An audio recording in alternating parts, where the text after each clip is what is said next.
Clothed in a tight blue suit and a yellow cape, a new comic book superhero has been developed. Yet Foreskin Man, as his name suggests, has an unusual mission. His opponents are Dr. Mutilator and Monster Moyle, who barges into a San Diego home, snatches a baby boy from his mother, and proceeds to circumcise the infant on a pool table before being stopped by Foreskin Man. Created by Matthew Hess, the founder of a national organization advocating the prohibition of circumcision on boys, the comic book serves to condemn this practice by doctors, Jews, and Muslims, and to persuade San Francisco voters in this upcoming election to make circumcision for underage boys a criminal offense. According to Hess and to others, this procedure is a barbaric human rights violation which causes intimacy issues and violent behavior in grown men. Disturbingly, the behavioral issues referenced in these anti-circumcision arguments stem from an extremely controversial conclusions by Ronald Goldman and David Gaholer separately. Furthermore, the characterization of Monster Moyle, as Nancy Appel, the Associate Director of the Anti-Defamation League, noted in an MSNBC article recently, has a dark complexion, hook nose, and is practically drooling at the thought of apparently doing harm to a child. He even has the claws on his fingertips. He's bloodthirsty, just like the grotesque Jewish stereotypes that appeared in Nazi propaganda. Thus, the criticism of this right is loaded with misinformation. However, shockingly, even though this is a generally accepted surgical and religious act in America, the opponents are not just those quoting problematic studies or those with hidden anti-Semitic agendas, but also a growing number of Jews who see the ritual as an archaic remnant of our past. As many might be aware, occurring 8 days after the birth of a Jewish male, family and friends gather to celebrate this new life's entrance into the world with the Brit Milah. The Brit, which many confuse with simply the circumcision, is one of Judaism's most important rituals. For the Brit actually represents the covenant formed between God and this new Jewish baby. The practice is first found in our biblical narrative, when God speaks to Abraham these words, Zot bariti asher tishmeru beini uveinechem uvein zaracha acharachecha himolachem kol zachar. This shall be my covenant, which you shall keep between me and you and your offspring. Following you, every male among you shall be circumcised. Later, with the birth of Isaac, we learn that this covenant was commanded by God to be performed when a male child reaches his 8th day. Now, challenges to this commandment were minimal in previous generations, yet the idea of a mitzvah, which previously was a do-as-you're-told mandate, over the last 150 years has become more fluid and personally guided.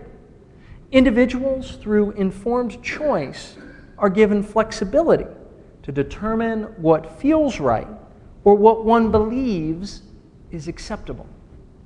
Due to this, even the Brit Milah, which has served as an extremely powerful symbol of Jewish identity through the centuries, could be deemed primitive and unnecessary. So why? Beyond the arguments that our ancestors did it, or to prevent anti-Semitic attacks, should we as non-traditionalist Jews continue to cling to and to advocate for the practice of this ritual act?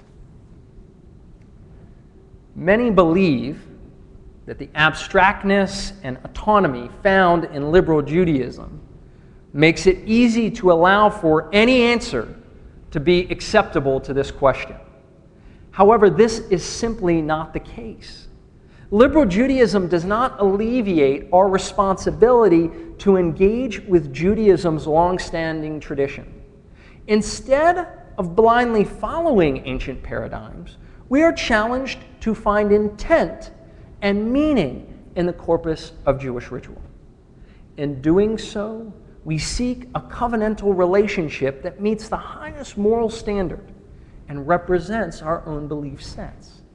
Furthermore, as Eugene Borowitz, a modern Jewish theologian and philosopher, shares in his essay, The Concept of Covenant in Reform Judaism, we also want it to be a living continuation of all that the Jewish people has creatively stood for over the centuries, transmitting as much by its spirit as by its education and ritual the highest human sense of what it is to be a Jew and also a human being.